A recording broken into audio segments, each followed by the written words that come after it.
Capítulo 3, Elemento 1. O 7 comportamento essencial do líder. O que faz exatamente um líder que está encarregado de tarefas de executar? Como ele consegue evitar ficar preso em detalhes que envolvem a gerência de sua empresa? Há 7 comportamentos essenciais que formam o primeiro elemento da execução. Conheça seu pessoal da sua empresa. Insista no realismo.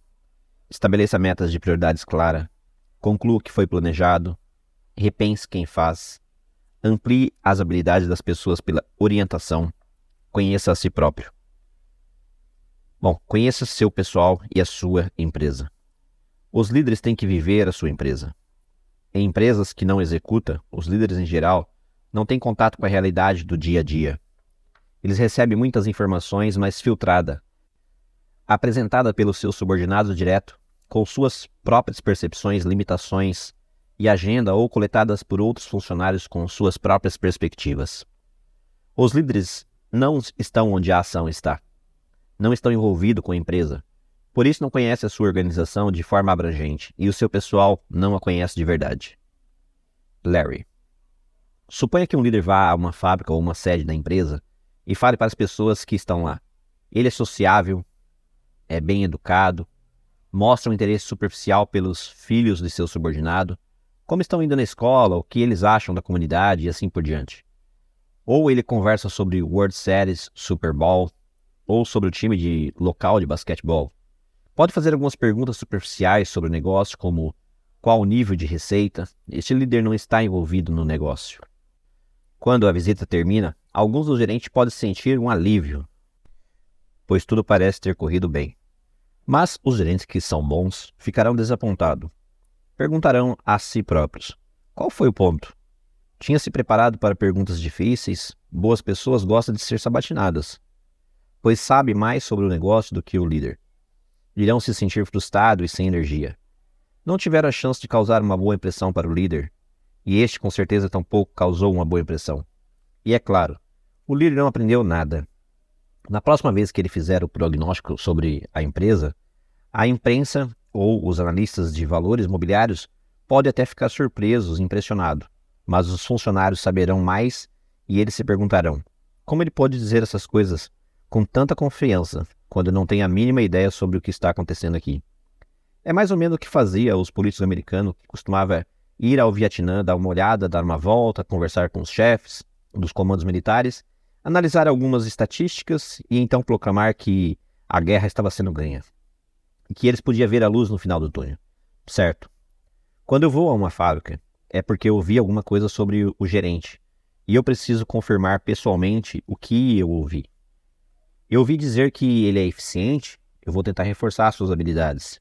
Vamos ter uma conversa detalhada.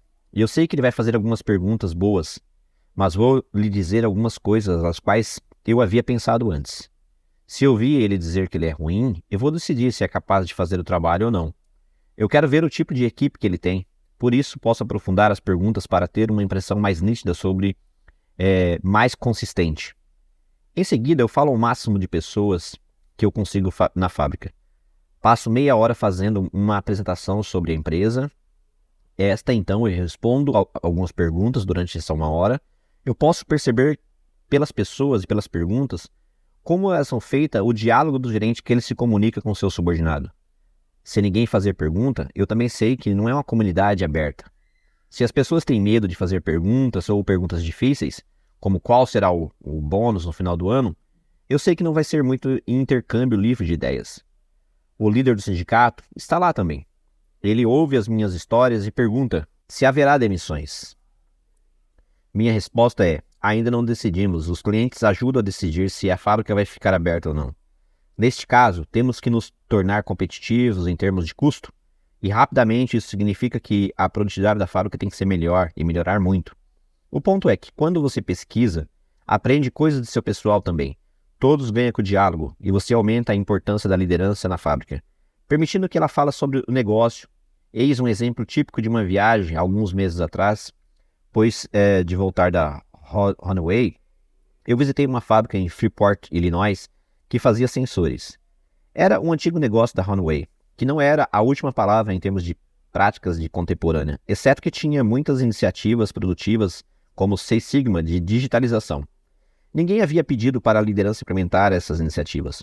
Os líderes simplesmente decidiram que essa era uma coisa certa a fazer. O gerente que dirigia a fábrica era muito inteligente. As coisas parecem bem por aqui, eu disse a ele. Mas havia problemas também. Conversamos longamente sobre os seus funcionários.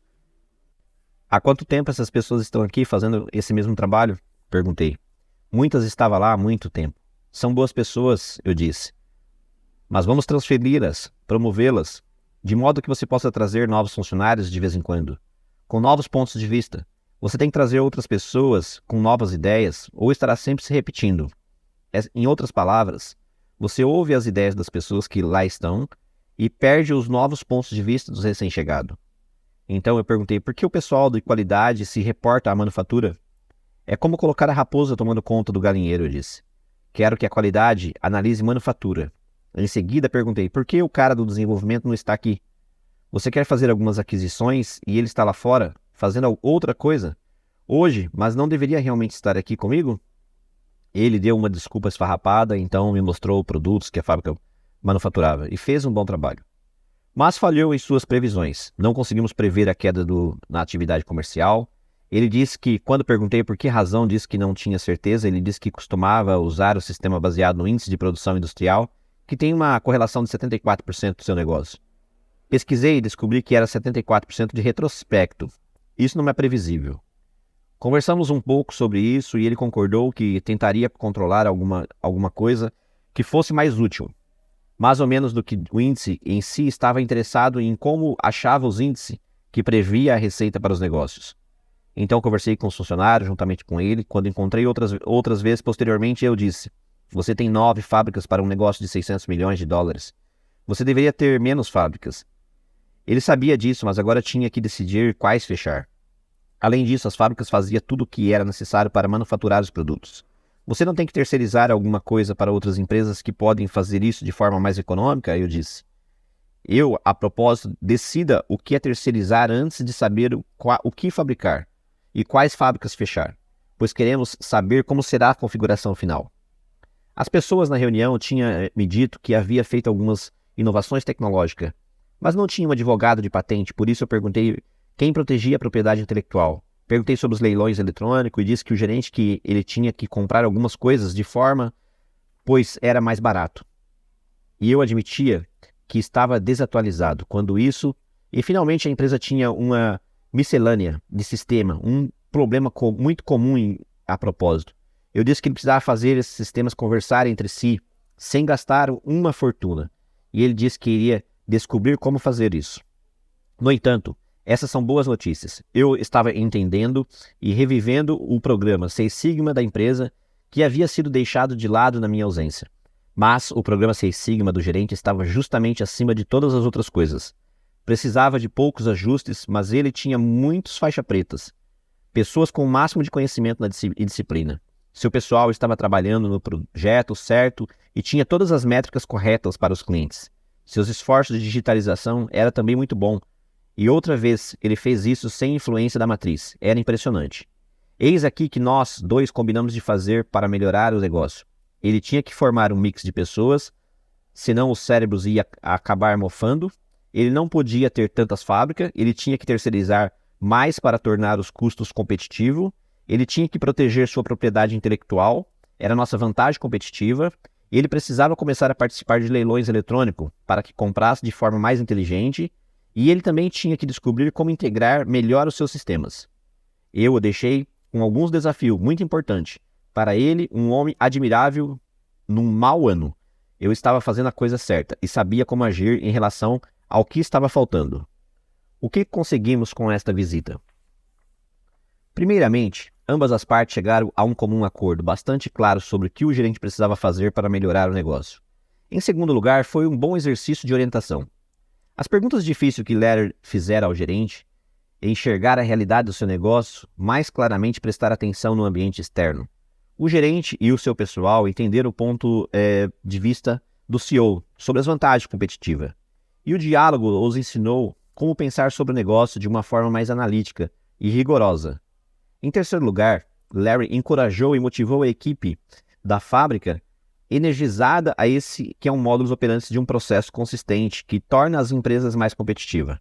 A palavra-chave é consistente. Os líderes que buscam se relacionar com as pessoas à sua volta, resumir os desafios da unidade de negócio que estão visitando em meia dúzia de questões palavra-chave. Esses desafios não mudaram muito em curto períodos de tempo, e os líderes como Larry dominavam toda a empresa através de uma pequena lista e transmitida para todas as unidades de negócio. Estar presente permite que você, como líder, se comunique diretamente com seu pessoal, e os relacionamentos pessoais ajudam a você formar sua intuição sobre o negócio e sobre as pessoas que os gerencia. Eles também ajudam a personalizar a missão que você está pedindo que as pessoas realizem. Os relacionamentos pessoais de Dick Brown em todos os níveis da organização na IDS instituíram um grau de comprometimento e paixão pelo simplesmente não existia antes. Não conhecemos nenhum grande líder que na área empresarial, política, militar, religiosa ou qualquer outra que não tenha estabelecido seus relacionamentos pessoais. Como líder, você tem que se mostrar. Você tem que fazer a avaliação do negócio. Você não pode estar apartado, isolado ou ausente. Quando vai a uma fábrica e analisa como ela funciona, as pessoas podem não gostar do que você fala, mas dirão, pelo menos, ele se importa o suficiente com a minha unidade de negócio para vir e analisar conosco hoje. Ele ficou aqui durante 4 horas. Ele nos perguntou tudo o que tinha direito. As boas pessoas querem isso. É uma forma de aumentar a dignidade delas. É uma forma de mostrar a consideração e recompensá-la pelo seu trabalho. É também uma maneira de encorajá-la a um diálogo honesto. Pode às vezes fazer com que as pessoas se sintam magoadas e levarem as coisas para um lado pessoal. Mas o diálogo, ele não pode ser mesquinho. Vamos supor que você tenha uma discussão acalorada com alguém. Você não concorda com o que as pessoas estão fazendo, mas no final você acaba se entendendo. Você pode escrever para ela e dizer: ótima discussão sobre o plano de crescimento para o seu grupo. Aprecio você ter exposto seus pontos de vista e a sua franqueza e a sua insistência para que enfrentássemos a realidade. Você não vai para casa zangado e não quer que a pessoa também vá para casa zangado. Você está tentando promover a habilidade de debater ideias intelectualmente em pontos importantes. Não importa quem ganha ou quem perde. O fato de debater e ter acontecido algo e ter chegado a uma solução, ele é bom para si próprio. Na Runway, depois de fazer uma avaliação de unidade de negócio, eu escrevo uma carta formal para o líder, resumindo as coisas que ele assumiu que faria. Mas também escrevo uma nota dizendo: Gary, bom trabalho ontem. A produtividade não está de acordo com os padrões e você tem que trabalhar em cima disso. Por outro lado, as coisas estão indo muito bem. É só uma nota e leva 5 minutos. Mas esses cartões estão por toda a empresa. As pessoas mostram umas às outras e depois guardam. Se um gerente estiver tendo problema, você não quer ameaçá-lo de demissão. Você quer ajudá-lo a encontrar uma solução. A relação pessoal torna isso mais fácil também. Portanto, continue concentrando as relações pessoais de todas as formas. E então, quando chegar, ligue para você um dia e disser: olha, eu recebi uma proposta para ir por uma outra empresa. Você conhece ele conhece você, e você diz: bom, Sam, por que você quer fazer isso? Você está saindo bem aqui. Você tem um bom fruto por aqui. E assim por diante. Na maioria das vezes, você poderá reter pessoas sem esse relacionamento pessoal, será impossível. Você é apenas um nome. Estabelecer um relacionamento pessoal nada tem a ver com estilo. Você não precisa ser carismático ou uma pessoa ligada à área de vendas. Não importa qual seja a sua personalidade. Você precisa mostrar que tem uma mente aberta, um comportamento positivo. Seja informal, tenha senso de humor. Uma avaliação do negócio deve tornar as pessoas de forma que um diálogo seja um diálogo socrático e não interrogatório. Tudo que você precisa provar é que o que importa às pessoas é que estão trabalhando para você. Não importa qual seja a personalidade delas. Isso é uma relação pessoal. O relacionamento pessoal é particularmente importante quando um líder começa uma nova iniciativa. O mundo dos negócios está repleto de iniciativas que falharam. Ideias boas e importantes são lançadas com muitos alardes, mas 6 meses ou 1 ano depois vão por água abaixo. E são rejeitadas como inviáveis. E o porquê? Nos níveis mais baixos das organizações, o gerente sente que a última coisa que eles precisam é de mais um projeto que irá consumir o seu tempo, cujos méritos e resultados são incertos, por isso eles não se preocupam. Este também vai passar, eles dizem, justamente como a da última ideia brilhante do mês passado. Resultado, a empresa perde tempo, dinheiro e energia e o líder perde credibilidade, geralmente sem perceber que o fracasso é uma acusação pessoal. O envolvimento, o entendimento e o comprometimento do líder são necessários para superar uma resistência passiva ou, em muitos casos, ativa. Eles não têm apenas que anunciar a iniciativa, mas defini-las claramente e deixar clara a importância para a organização. Eles não conseguem fazer isso a menos que você entenda como irá funcionar, o que realmente significa em termos de benefícios. Então precisa acompanhá-los de perto para ter certeza que todos estão levando a sério. Outra vez, ele não consegue fazer isso e não entende os problemas que vêm com a implementação, conversar sobre eles com o pessoal que está realizando e deixar claro repetidamente que ele espera para todos que todos executem. Em meados da década de 1990, um amigo contou a Jack Welch sobre uma nova metodologia para conseguir um aumento expressivo do giro de estoque nas operações industriais.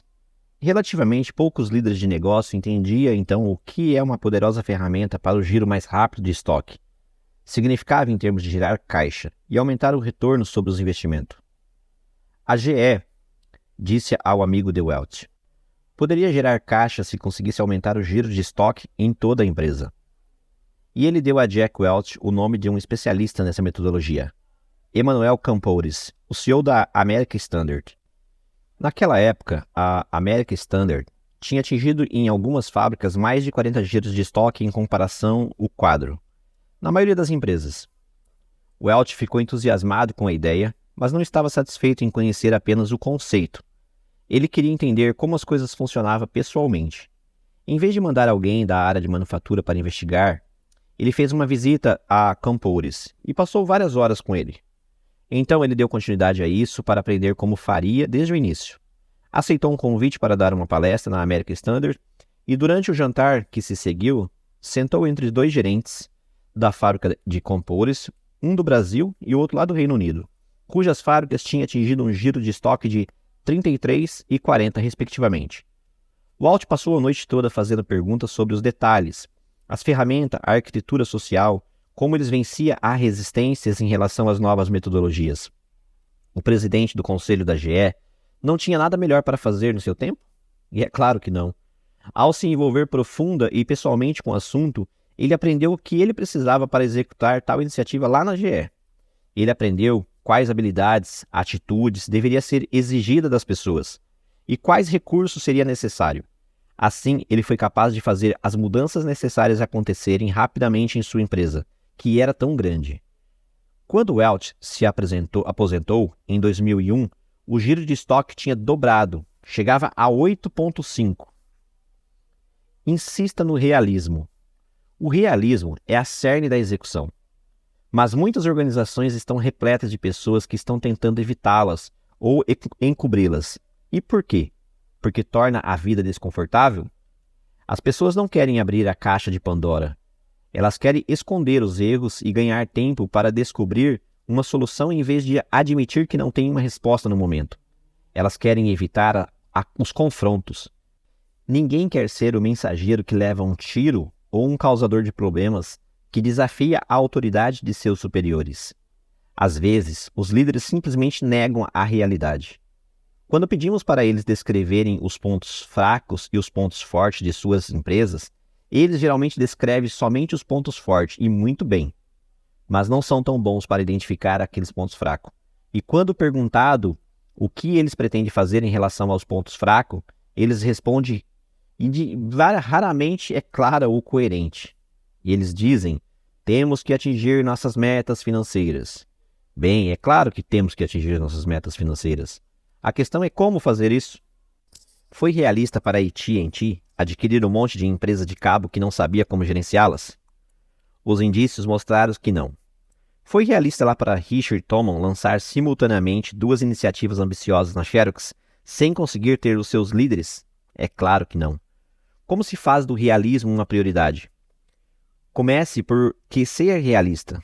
Então certifique-se de que o realismo irá permear todo o diálogo da organização. Adotar o realismo significa sempre ter um ponto de vista realista da sua empresa. Comparando-as com outras, você está sempre observando o que está acontecendo nas empresas em todo o mundo e mensurando o seu próprio progresso. Não internamente, mas externamente. Você não pergunta apenas fiz progresso do ano passado para cá. Você pergunta como vou fazer em comparação a outras empresas. Elas fizeram muito progresso? Eis a forma realista de olhar para a sua empresa. É chocante ver como muitas pessoas não querem enfrentar os problemas de forma realista. Não se sente à vontade fazendo isso. Quando assumi a liderança lá na Allied Signal, por exemplo, eu tinha duas visões diferentes do nosso pessoal e o de nossos clientes. Enquanto o nosso pessoal dizia que estávamos alcançando o índice de atendimento de pedidos de 98%, nossos clientes achavam que era só 60%.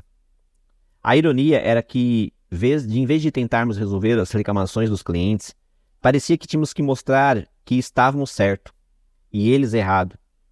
Nas mesas redondas que faço quando visito uma fábrica, pergunto às pessoas o que estamos fazendo certo e o que estamos fazendo errado. Então pergunto o que vocês gostam da Honeywell e o que vocês não gostam. As pessoas simplesmente têm pequenas queixas, enquanto outras vêm até mim pessoalmente. Mas a maioria tem boas informações de ponto de vista. Tomo nota de tudo e discuto posteriormente com o gerente. Quando visito as classes de administração, lá no centro de treinamento, eu falo por 10 minutos e respondo as perguntas durante mais ou menos meia hora. Então cumprimento a todos e faço a eles as mesmas perguntas que quando vou visitar as fábricas. Assim, as pessoas saem de lá entendendo claramente o que é realismo. O que é importante? Eles dizem para seus chefes, bem, eu vi Bolsich. Dizem que ele estava errado. Os chefes deles não ficam sabendo o que eu sei. O aprendizado acontece em ambos os lados. Eu posso aprender, por exemplo, que a falta de colaboração entre as empresas impede a geração de novas receitas dos clientes. Ou que uma iniciativa importante não está sendo devidamente priorizada e algumas unidades de negócio e outros lados ficam sabendo sobre empresas como todo. Hoje eu vejo que há um real progresso e onde não estou satisfeito. Estabeleça metas e prioridades claras.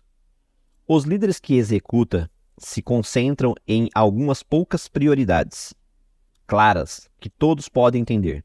E por que apenas algumas? Primeiramente, qualquer um que pense segundo a lógica de um negócio verá que focar em 3 ou 4 prioridades produzirá melhores resultados a partir dos recursos disponíveis. Em segundo lugar, as pessoas em organizações contemporâneas precisam de um pequeno número de prioridades claras para executar bem. Em uma companhia hierárquica antiga, isso não era um grande problema. As pessoas em geral sabiam o que fazer, pois as ordens vinham através de cadeia de comandos. Mas quando a tomada de decisão é descentralizada ou muito fragmentada, com uma organização matricial, as pessoas em muitos níveis têm dificuldade de fazer o trade-off. Intermináveis. Há competições por recursos e ambiguidade sobre os direitos de decisões e sobre as relações de trabalhos. Sem prioridade, cuidadosamente pensada e definida, as pessoas podem perder seu tempo em uma guerra sobre o que consegue e o que e o porquê. Um líder diz, tenho 10 prioridades, não sabe o que está falando. Ele próprio não sabe quais são as coisas importantes. Você precisa ter poucas metas e prioridades realistas que influenciam o desempenho geral da organização.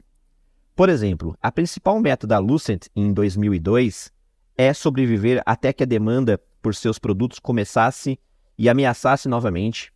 Suas dívidas é tão alta e que a classificação foi rebaixada. E ele esteve perto de violar os acordos com os credores. Por isso, a prioridade máxima da Lucent é conservar o caixa. Isso se traduz em manter os recebíveis e o estoque no mínimo, vender os ativos que não são realmente necessários, terceirizar a produção e reduzir custo. Sua segunda prioridade é concentrar-se nos clientes para que possa construir uma base de receita duradoura. Essa prioridade está na cabeça de todos e tem uma enorme influência no comportamento do dia a dia. Além de definir metas claras, você deve procurar simplicidade. Uma coisa que você notará a respeito dos líderes que sobem e sabem executar é que eles falam simples e diretamente sobre o que pensam. Eles sabem como simplificar as coisas de modo que os outros possam entendê-los, avaliá-las e agir sobre elas, de modo que aquilo que é dito por eles se torne um senso comum. Às vezes, é preciso um olhar diferente para explicar quais são as prioridades. Em agosto de 2000, a maior cadeia de varejo do mundo na sua categoria escolheu um novo CEO. A cadeia varejista estava perdendo terreno para os concorrentes. Surpreendida pelo entusiasmo das ambições revolucionárias, buscou oportunidades em comércios eletrônicos, em outras áreas não relacionadas à cadeia de lojas e perdeu o foco da execução do seu negócio principal. O preço das ações havia caído 2/3 no último ano. A alta gerência recomendou com insistência que o seu novo CEO ampliasse o negócio construindo mais lojas. Mas o CEO que sumiu a empresa pode ser uma pessoa voltada para a execução e com os pés no chão. Sentiu que a empresa já estava correndo atrás das oportunidades demais. Ele resolveu que melhorar o desempenho das lojas existentes era sua prioridade máxima e fez o pessoal se concentrar no aumento de margem bruta de vendas comparáveis, melhorando as vendas das mesmas lojas para o ano. Ele tomou 3 medidas para produzir essas metas de ações. Primeiramente, sentou com seus 10 subordinados direto para explicar as metas e discutir sua implementação. Como elas poderiam ser atingidas, quais obstáculos tinha que ter sido superada, como o sistema de incentivo tinha que ser mudado. Então ele reuniu cerca de 100 executivos de lojas de merchandising para um encontro de 2 dias. Ensinou-lhes sobre anatomia do negócio, explicando de forma direta e simples coisas como o que havia acontecido com o crescimento das vendas e o porquê, quais os fatores, como o fluxo de logística estava afetando a estrutura dos custos e como estava faltando atendimento entre o pessoal do merchandising e das lojas, e quais eram as consequências disso. Ele estabeleceu metas claras para os 4 semestres seguintes e discutiu com eles como cumprir as metas. Antes de os executivos irem embora, cada um tinha um plano de ação de 90 dias e um acordo claro sobre como consegui-lo até o final. Por fim, ele organizou um encontro de 2 dias com várias centenas de gerentes de merchandising e de lojas. A partir de dezembro de 2001, as margens brutas da cadeia de varejista tinha melhorado significativamente e o preço da ação havia dobrado. Conclua o que foi planejado. Metas claras e simples não significa muito se ninguém a levarem a sério. A falha em dar continuidade às ações é geral nas empresas. E a principal causa é a má execução. A quantas reuniões você já compareceu, nas quais as pessoas vão embora sem conclusões firmes sobre o que irá fazer e quando? Todos podem ter concordado que a ideia era boa, mas como ninguém responsabilizado pelos resultados, nada aconteceu. Surgem outras coisas que parecem mais importantes, ou pessoas que decidem que não era uma ideia tão boa. Assim, talvez elas já pensam isso durante a reunião, mas não falam nada. Por exemplo, uma empresa de alta tecnologia foi duramente afetada na recessão de 2001, sofrendo um declínio de 20% em suas receitas. O CEO estava analisando o plano operacional, revisando para uma das mais importantes divisões.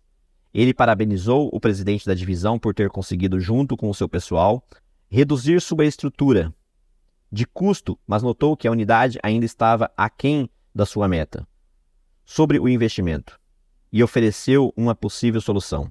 Ele havia recentemente aprendido sobre a importância da rapidez e sugeriu que a divisão poderia obter ganhos mais trabalhando com os seus fornecedores para aumentar o giro do estoque. O que você acha que pode fazer? Ele perguntou para o seu gerente de compras.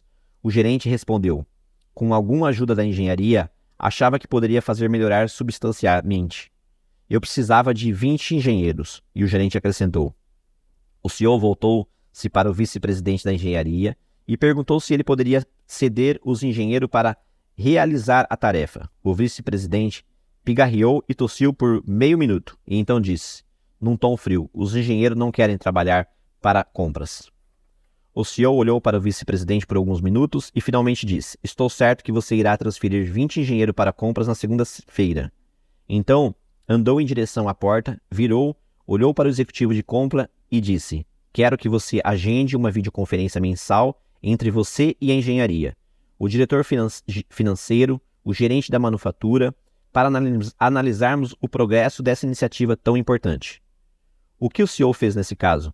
Primeiramente, ele trouxe à tona o conflito que comprometia as metas. Em segundo lugar, criando um mecanismo de acompanhamento de iniciativa, assegurou que cada um fizesse o que deveria ser fazer. Isso incluía o presidente da divisão, que ficou passivamente na zona neutra até que o CEO deu o ultimato. e a ação do CEO mandou um sinal para todos na empresa, de que os demais funcionários também poderiam ser cobrados de suas responsabilidades. Recompense quem faz. Se você quer que as pessoas produzam um resultado específico, precisa recompensá-la à altura. Esse fato parece tão óbvio que não precisaria ser dito, mas muitas organizações fazem um trabalho tão deficiente no sentido de atrelar os incentivos ao desempenho e não há quase nenhuma correlação entre os dois. Elas não fazem distinção entre aqueles que atingem resultados e os que não atingem os resultados. No salário base, com bônus ou com opções de ações. Quando vejo empresas que não executam, as chances são de que elas não avaliam o desempenho, não recompensa de acordo com e não promove as pessoas que sabem o que fazer, as coisas acontecerem. O aumento do salário em termos de porcentagem são muito próximos entre os que apresentam melhor desempenho e os que não apresentam. Não há quase nenhuma diferenciação no bônus. Há opções de ações ou na concessão de ações. Os líderes precisam de confiança para explicar para um subordinado direto por que ele obteve uma recompensa menor do que operava. Um líder certifica-se de que a organização faz essas distinções e garante que ela tornem para a cultura de toda a organização. Caso contrário, as pessoas pensam que estão num regime socialista. Isso é o tipo de coisa que você não quer quando a luta, uma cultura de execução. Você tem que deixar bem claro que os incentivos e o respeito são baseados no desempenho. Lá no capítulo 4, explicaremos por que tantas empresas não recompensam quem faz e como aqueles que executam fazem isso. Amplie as habilidades das pessoas pela orientação. Como líder, você adquiriu muito conhecimento e experiência, até mesmo sabedoria.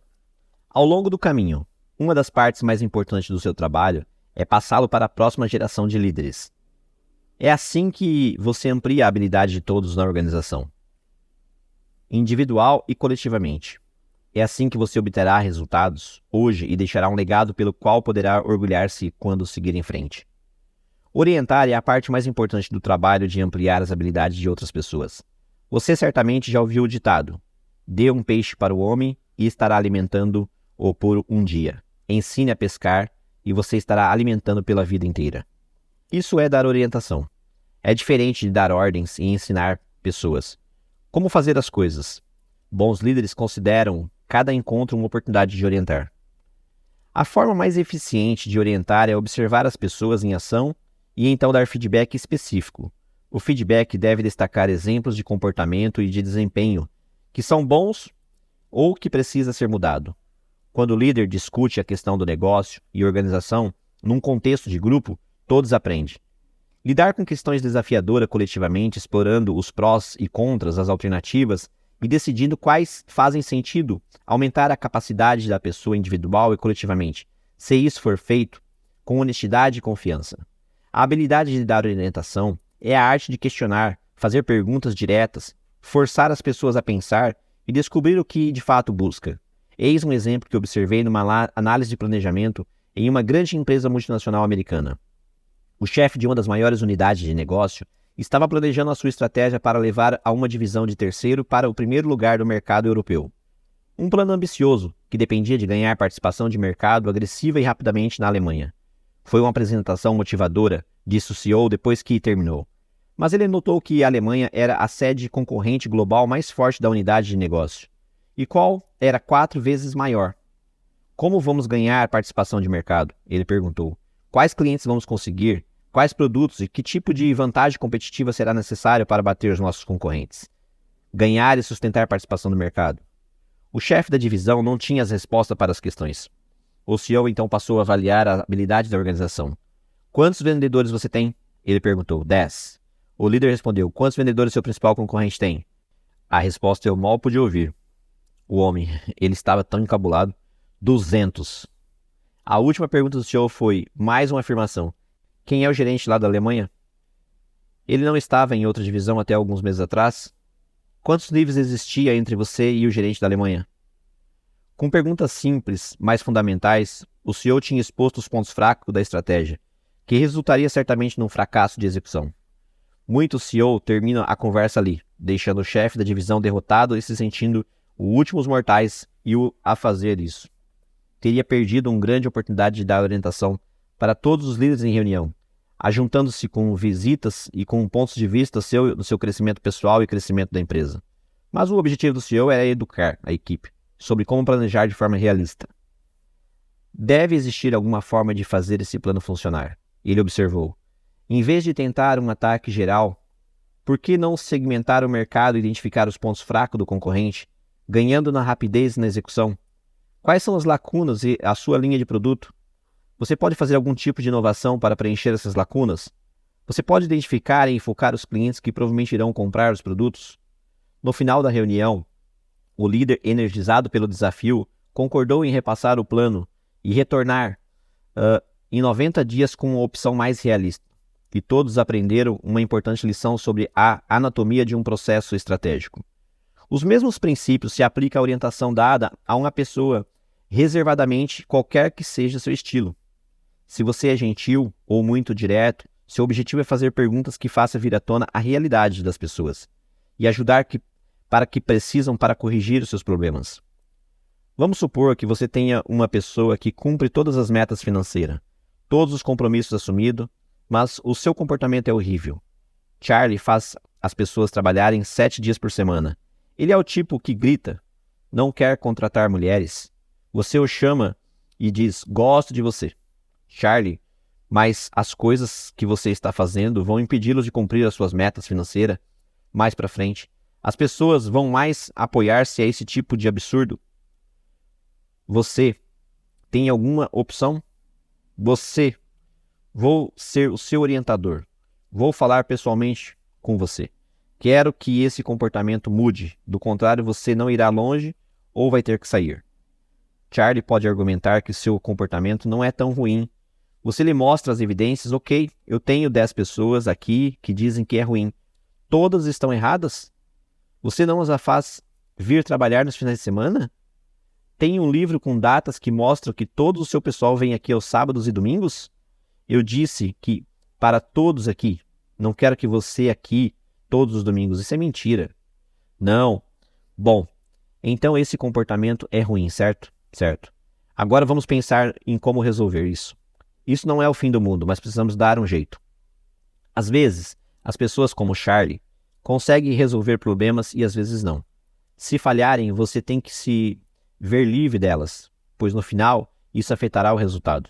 Não é apenas uma questão de números, é um comportamento. O treinamento é uma parte importante da aplicação das habilidades das pessoas. Se for tratado de forma correta, muitas empresas são quase promíscuas em relação a isso, oferecendo uma abundância de cursos genéricos e gerenciamento, liderança e colocando pessoas demais neles. Em uma empresa que conheço, todos os gerentes com direito a bônus passaram pelo programa de desenvolvimento de executivos. Era uma total perda de tempo, para 50% deles. Você precisa analisar quais pessoas têm potencial para tirar alguma coisa útil deste curso. E que pontos específicos você quer atingir com os treinamentos para ampliar as habilidades nas organizações. Na Honeywell, nossa estratégia de aprendizado é baseada no tipo de habilidade organizacional e que as pessoas necessitam ter. Algumas delas incluem ferramentas que as pessoas precisam aprender a manejar. 6 Sigma digitalização, gerenciamento de fluxo de materiais através de uma célula de trabalho por equipes áudio rígidas. Algumas são mais gerais, relacionadas-se ao desenvolvimento de executivos. Neste caso, o melhor aprendizado vem de lidar com problemas de negócios reais, pedindo às pessoas para que identifiquem 3, 4 problemas que as empresas enfrentam e formando equipes para trabalhar nas questões. Tenha em mente que 80% do aprendizado acontece fora da sala de aula. Cada líder supervisor precisa ser um professor e aprendizado na sala de aula deve disponibilizar ferramentas que as pessoas precisam. Conheça a si próprio. Todos concordam da boca para fora com ideias de que liderar uma organização requer força de caráter. Na execução é absolutamente fundamental, sem o que chamamos de firmeza emocional.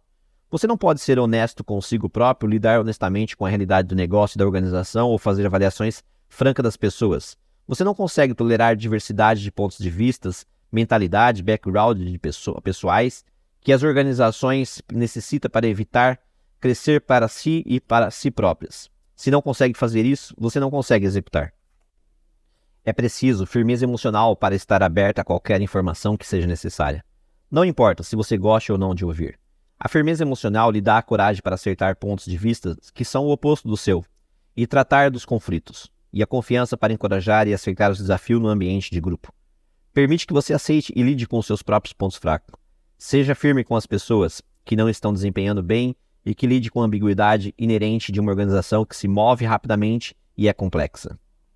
Você certamente percebeu que o melhor líder não é, e em geral, as pessoas mais brilhantes da turma ou aquela que sabe mais sobre o seu negócio.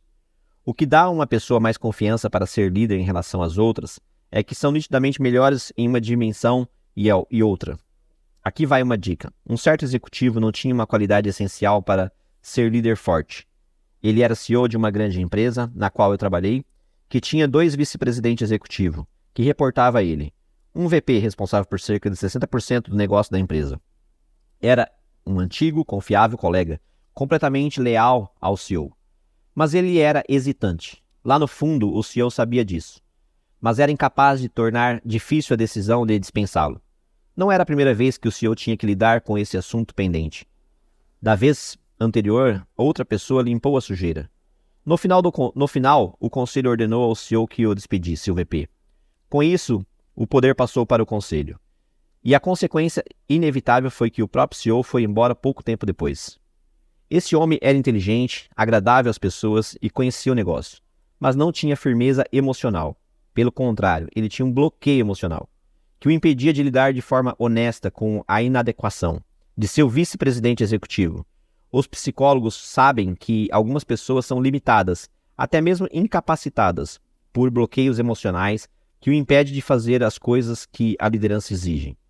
Tais bloqueios podem levá-lo a evitar situações desagradáveis, esquivando-se de conflito, procrastinando decisões ou delegando sem fazer o acompanhamento devido.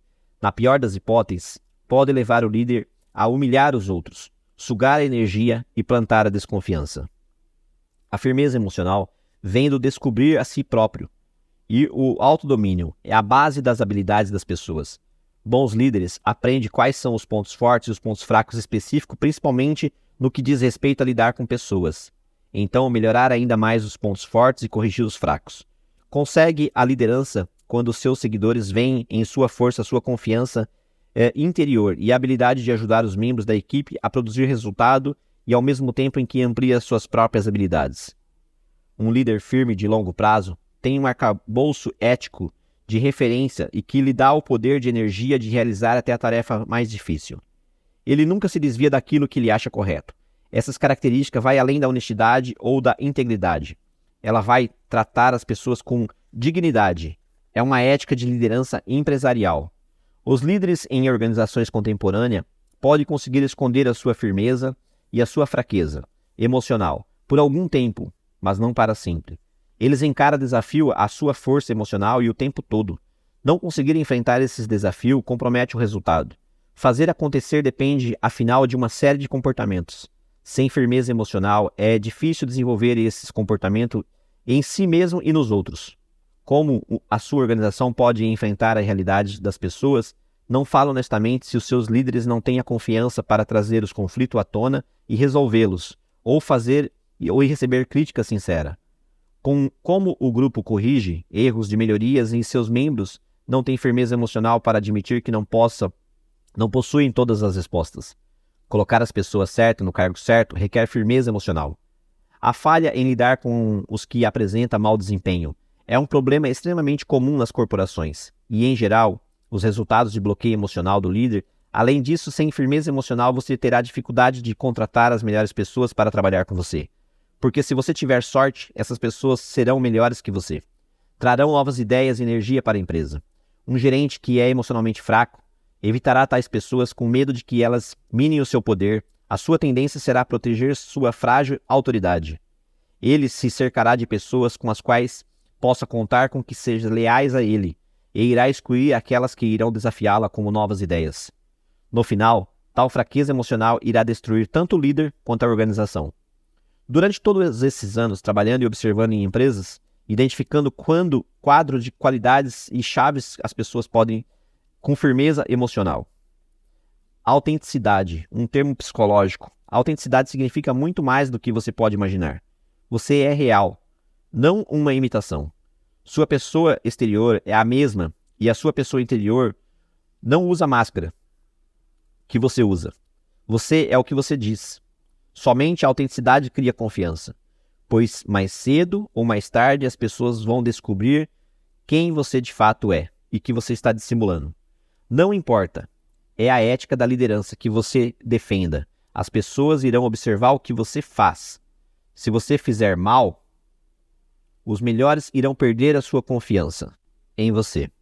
Os piores irão seguir nos seus passos. O restante vai fazer com o que precisa ser feito para sobreviver num ambiente ético indefinido.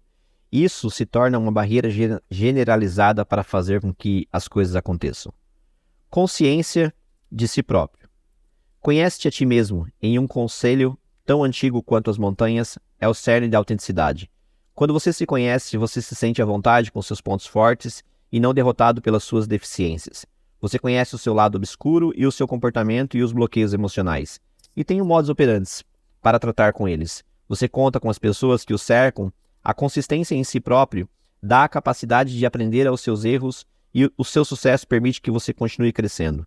O lugar em que a consciência em si e o próprio é mais importante do que a cultura da execução, de que se utiliza a cada parte do cérebro, da sua constituição emocional.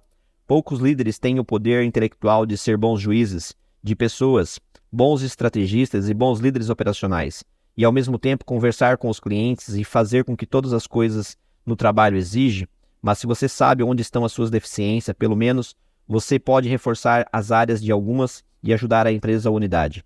Você define a mecânica para auxiliar as tarefas e executar. As pessoas, nem sempre, elas reconhecem o que é fraca e o que elas conseguem fazer acontecer. O autocontrole. Quando você se conhece, você pode se controlar. Você pode manter o seu ego sob controle, assumir a responsabilidade por seu comportamento, adaptar-se a mudanças, aceitar novas ideias e aderir a padrões de integridade e honestidade sob todas as condições. Autocontrole é fundamental para a verdadeira autoconfiança. Estamos falando sobre o tipo de que é autêntico e positivo em posições a que mascara os pontos fracos, ou a insegurança, a postura estudada de confiança ou arrogância total. As pessoas autoconfiantes contribuem mais para o diálogo. As suas seguranças internas lhe dá a metodologia para tratar com o que é desconhecido e para relacionar-se às ações necessárias que precisam ser tomadas. Elas têm a consciência de que não sabe tudo. São curiosas, encorajadas e debate para produzir pontos de vista alternativos e criar um ambiente social para o aprendizado. Todos os outros, elas conseguem correr risco e gostam quando as pessoas contratadas são mais inteligentes do que elas. Para isso, quando se depara com problemas, não precisa lamentar-se, esconder ou envergonhar-se e se sentir vítimas. Elas sabem quem serão capazes de fazer e resolver. A humildade. Quanto mais você puder conter o seu ego, mais realista você será sobre os seus problemas. Você aprende como ouvir e admitir que não sabe todas as respostas. Você mostra o que pode aprender com qualquer um e qualquer momento. O seu orgulho não prejudica. Quando você precisa obter informações para atingir melhores resultados, não impede que você compartilhe o crédito de que precisa ser compartilhado. A humildade permite que você reconheça os seus erros. Cometer erros é inevitável, mas bons líderes admitem e aprendem com eles e criam ao longo do tempo um processo de tomada de decisão com base na experiência. Ninguém realiza o trabalho de líder sem falhas. Acredite em mim. Você tem que cometer erros e aprender com eles. O gerente do Yankees foi demitido 3 vezes durante suas carreiras. Agora é visto como um ícone do jogo. Ele aprendeu alguma coisa ao longo do caminho? Em seu livro, o Jack define, o Jack Welch admite francamente que cometeu erros de contratação nos primeiros anos e tomou várias decisões de puro instinto. Mas quando estava errado, ele dizia, foi minha culpa. Ele se perguntava por que estava errado e ele ouvia as pessoas, obtinha mais dados e descobria o porquê. E simplesmente continuava a melhorar cada vez mais. Ele também reconhecia que não é útil mascarar as outras pessoas e massacrar as pessoas quando as comete erros. Ao contrário, é o momento de orientá-las e encorajá-las, ajudá-las a reconquistar a autoconfiança. Como você desenvolve as suas habilidades? Claro, livros sobre assuntos, alguns deles úteis. Muitas empresas, incluem a GE, a Citicorp, incluem ferramentas de autoavaliação em seus programas de desenvolvimento de liderança, mas o aprendizado real vem de prestar atenção à experiência. À medida que as pessoas refletem sobre as suas experiências, ou à medida que são orientadas, os bloqueios caem por terra e a força emocional se desenvolve. Às vezes, também vem a observação do comportamento de outros. Suas habilidades de observação fazem você perceber que também tem um bloqueio que precisa ser corrigido. De qualquer forma, à medida que você ganha experiência na autoavaliação das suas percepções, transforma em melhorias e amplia a sua capacidade pessoal. Tal aprendizado não é um exercício intelectual. Requer tenacidade, persistência, envolvimento diário, requer reflexões e mudança no comportamento. Na minha experiência, é que uma vez que as pessoas entram no eixo, a sua capacidade de crescer é quase ilimitada. O comportamento de um líder de negócio é o comportamento da organização. Como tal, a base da cultura, no próximo capítulo, apresentaremos um novo modelo para mudar a cultura da organização.